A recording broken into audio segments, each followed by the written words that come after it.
तो hello everyone, welcome back to SKR classes. तो आज के वीडियो काफ़ी ज़्यादा इंपॉर्टेंट रहने वाला है क्योंकि आज इसके अंदर आपका जो अर्धवार्षिक का पेपर है वो डिस्कस करने वाले हैं। आपका विज्ञान का पेपर है ये, जो कि आपका 48 नंबर का रहने वाला है और इसके लिए आपको जो टाइम मिलेगा वो मिलेगा 2 घंटे 45 मिनट का टाइम मिलने वाला है। तो ये पेपर काफ़ी ज़्यादा इंपॉर्टेंट है, ये वीडियो भी काफ़ी ज़्यादा इंपॉर्टेंट है क्योंकि इसके अंदर देखो ये वाले जो क्वेश्चन है ये यहाँ पर लिखा हुआ है कि यहाँ पर ये क्वेश्चन आने वाले हैं।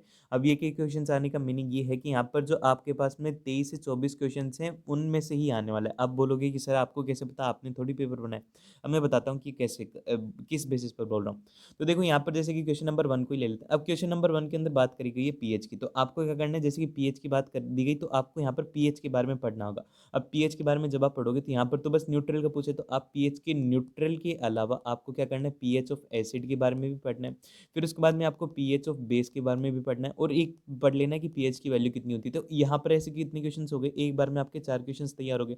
अभी उसी तरीके से आपके पास में यहाँ पर ये रेडॉक्स रिएक्शन वाला है। तो रेडॉक्स रिएक्शन के अंदर भी आपको क्या करना है कि यहाँ पर कैसे कैसे रिएक्शंस होती है। तो combination reaction, displacement reaction, double displacement, एक साथ 4 रिएक्शन यहाँ पर होगी। तो इस तरीके से आपको हर एक से 4 4 क्वेश्चन ऐसे, मतलब ये टॉपिक को पूरे को कवर करना है। तो फिर आप कल एग्जाम के अंदर बोल दोगे कि हाँ हमारे इतने नंबर आने हैं। तो बस ये है कि इसको जो भी मैं बोल रहा हूँ उसको ध्यान से सुनो और उसको सारे को सॉल्व करो। तो यहाँ पर जो प्रश्न नंबर 1 है, प्रश्न नंबर 1 के अंदर बोला गया कि किसी विलयन की उदासी प्रकृति के लिए पीएच का मान लिखिए। तो फिर यहाँ पर आपसे जो पूछा गया वो पूछा गया कि पीएच ऑफ न्यूट्रल बताओ। तो सबसे पहले जो आपके पास में पीएच की जो वैल्यू रहती है वो रहती है आपकी 0 से लेकर के 14 तक रहती है। और यहाँ पर जो आपके पास में पीएच ऑफ एसिड जो रहती है वो रहती है आपके पास में 0 से लेकर के 7 तक रहती है। और आपके पास में जो पीएच ऑफ न्यूट्रल पॉइंट जो रहता है वो रहता है आपके पास में 7। और जो आपके पास में पीएच ऑफ बेस रहती है वो रहती है आपके पास में 7 से लेकर के 14 तक। बस इतनी सी बातें हैं, ये बात आपको याद रखनी है।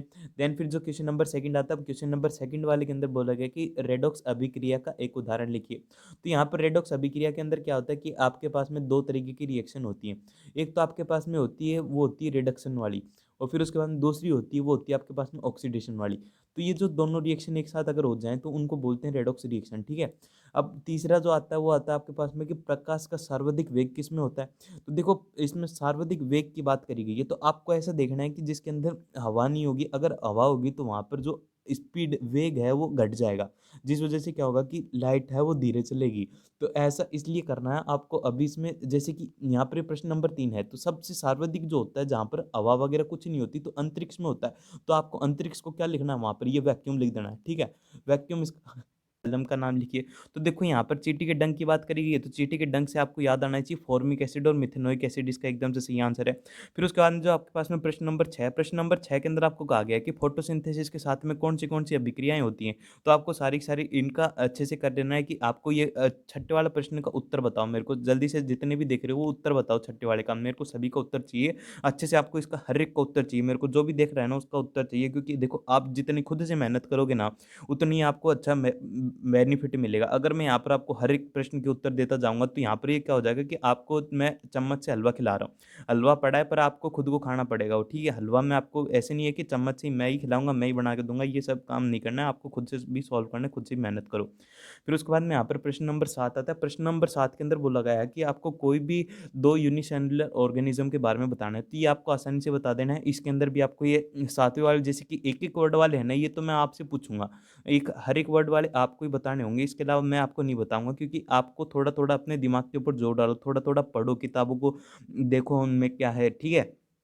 अब जो क्वेश्चन नंबर 8 आता है, अब देखो क्वेश्चन नंबर 8 के अंदर आपको बोला गया है कि पावर ऑफ लेंस बताओ।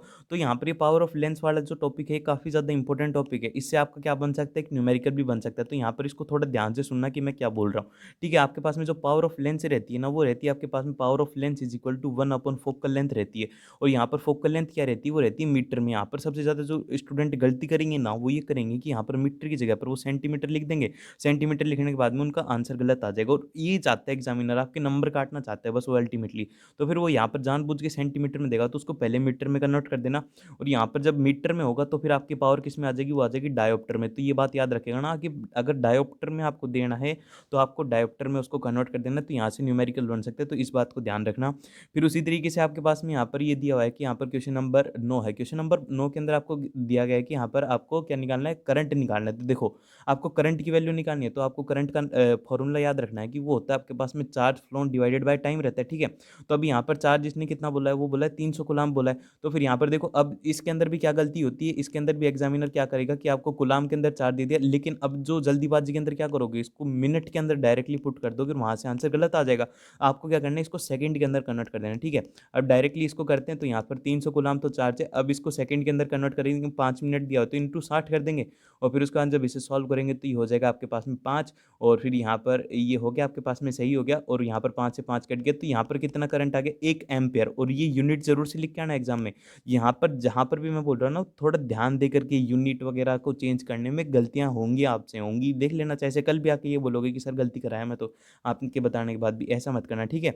अब उसके बाद में यहाँ पर बोला गया कि 1 kilowatt hour is equal to how many joules. तो फिर यहाँ पर देखो आपको जूल्स के अंदर कन्वर्ट करना है, तो जल्दी से बता दो कि इसका आंसर क्या है। ये भी वन वर्ड का, ये तो वन वर्ड के अंदर जल्दी से मेरे को कमेंट बॉक्स के अंदर कमेंट करके बता दो कि इसका आंसर क्या है। फिर उसी तरीके से क्वेश्चन नंबर 11 के अंदर आपको इलेक्ट्रिक जनरेटर का बताना है। तो इलेक्ट्रिक जनरेटर का तो अपनी नोटबुक के अंदर अभी निकालो, और उसके अंदर जल्दी से प्रैक्टिस करके अभी सारे के सारे जितने भी इसके अंदर आ रहे हैं ना डायग्राम, वो सारे के सारे उस चैप्टर के तो एकदम से कर ही लेना भाई, ठीक है। अब उसके बाद में आता है क्वेश्चन नंबर 12। क्वेश्चन नंबर 12 के अंदर बोला गया कि कोई से भी आपको 2 फॉसिल फ्यूल्स बताने। तो फॉसिल फ्यूल्स तो आसानी से बता सकते हो, एक तो आपको लिख देना है पेट्रोल और दूसरा लिख देना है कोयला, बस हो गया आपके फॉसिल फ्यूल्स खत्म। देन फिर उसके बाद में यहाँ पर जो क्वेश्चन नंबर 13 है, क्वेश्चन नंबर 13 वाले के अंदर बोला गया कि आपको कंपोजिशन, देखो यहाँ पर कॉम्बिनेशन और डिकम्पोजिशन रिएक्शन की मैंने जैसे स्टार्टिंग में बात करी थी, तो वैसे ही आगे यहाँ पर भी एक और बार रेडॉक्स को लिख लेना और डबल डिस्प्लेसमेंट को लिख लेना, तो ये बातें आपको थोड़ी याद रखनी है। फिर उसके बाद में यहाँ पर क्वेश्चन नंबर 14 है। क्वेश्चन नंबर 14 के अंदर आपको chemical formula of plaster of Paris and it's chemical reaction with water. तो ये तो काफ़ी ज़्यादा आसान है, आपको एक तरीके से प्लास्टर ऑफ पेरिस का फॉर्मूला लिखना है और फिर उसके साथ में उसकी केमिकल रिएक्शन लिख देनी है। तो ये तो काफ़ी ज़्यादा आसान है। इसको ये जो क्वेश्चन बोल रहा हूँ ना कि आसान है, ये कर लेना आपको, तो ये मत मानना कि सर ने कह दिया तो आसान ही है मैं कर ही लूंगा। अरे लिख के देखो, तुम यही गलती करोगे तुम एग्जाम के अंदर, मेरे को तो सारे के सारे आसान लगते हैं और तुमको लगेंगे नहीं, तो तुम करो इसे पहले सॉल्व, ठीक है। और फिर उसके बाद में यहाँ पर एक पूछा गया है इसके अंदर कि पीएच स्केल क्या होती है और इसकी इंपॉर्टेंस क्या रहती है डेली लाइफ के अंदर। तो ये सारे के सारे लिख लिख के देखो, जितना ज़्यादा लिखोगे उतना ज़्यादा आपको कल एग्जाम के अंदर बेनिफिट मिलेगा, तो जितना ज़्यादा हो सके उतनी ज़्यादा लिख लिख के प्रैक्टिस करो। फिर उसके बाद में यहाँ पर आपके पास में आता है कि आपको रोस्टिंग और बॉइलिंग के अंदर डिफरेंस बताना है। तो रोस्टिंग और बॉइलिंग के अंदर एक तो जब कभी भी ऐसा है कि इनके अंदर डिफरेंस बताओ, तो आपको क्या करना है, टेबुलर फॉर्म के अंदर लिखना है।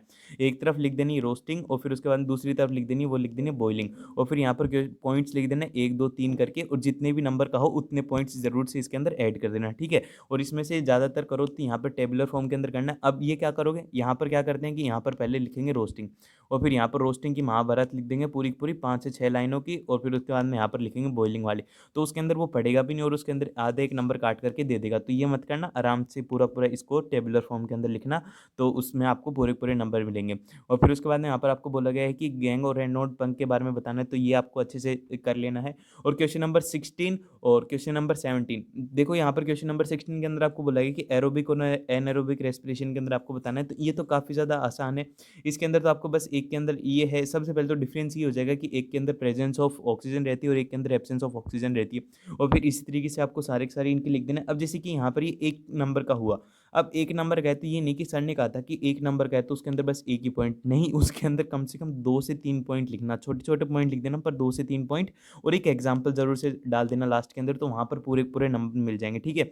अब यहाँ पर इसके अंदर है, ये देखो फिर से आगे आपके पास में यहाँ पर pictorial description of human digestive system. तो देखो भाई इसके अंदर आपको इसके बारे में एक्सप्लेन करना होगा, तो अब जब एक्सप्लेन करोगे आप मनुष्य के पाचन तंत्र की सचित्र वर्णन का, तो आपको क्या करना है, जैसे कि आपने मान लो कि पूरा पूरा डायग्राम बना दिया। अब यहाँ पर डायग्राम के अंदर आपने लिख दिया पेट, अब पेट के बारे में आपको कुछ लिखना होगा कि इसका काम क्या होता है, 1 2 लाइनों का उसके बारे में लिखो। अगर आपको पूरे पूरे नंबर चाहिए तो आपको उसको बारे में पूरी पूरी बातें लिखनी होंगी, तो आपको पूरा पूरा नंबर मिल जाएगा। अब उसी तरीके से आपके पास में यहाँ पर क्वेश्चन नंबर जो है सारे के सारे क्वेश्चन इसी तरीके से रहने वाले, तो इनको अच्छे से करो, हर एक क्वेश्चन को अच्छे से सॉल्व करते जाओ, जितने भी हैं अगर नहीं दिख रहे हैं, मतलब एक तरीके से अगर नहीं कर पा रहे हो, तो इनको वीडियो को स्क्रीनशॉट लेके आराम से तसल्ली से बैठ करके इनको सॉल्व कर लो, और कोई टेंशन वाली बात नहीं है, अभी आपके पास में काफ़ी सारा टाइम है, तो आराम से इनको सॉल्व कर लो। फिर उसके बाद में यहाँ पर आपको बोला गया कि draw a label diagram of nervous cell, तो फिर यहाँ पर आपको नर्व सेल का एक लेबल डायग्राम बनाना है, ग्रेविटी इन प्लांट्स, और फिर प्लांट हार्मोन के बारे में बताना है। तो ये सब बातें आपको अच्छे से सॉल्व करके लिख लिख के जितना ज़्यादा प्रैक्टिस करोगे उतना ज़्यादा नॉलेज है। फिर उसी तरीके से क्वेश्चन नंबर 18 वाला है, क्वेश्चन नंबर 19 है और यहाँ पर क्वेश्चन नंबर जो 20 है, ये सारे के सारे इंपॉर्टेंट क्वेश्चन हैं।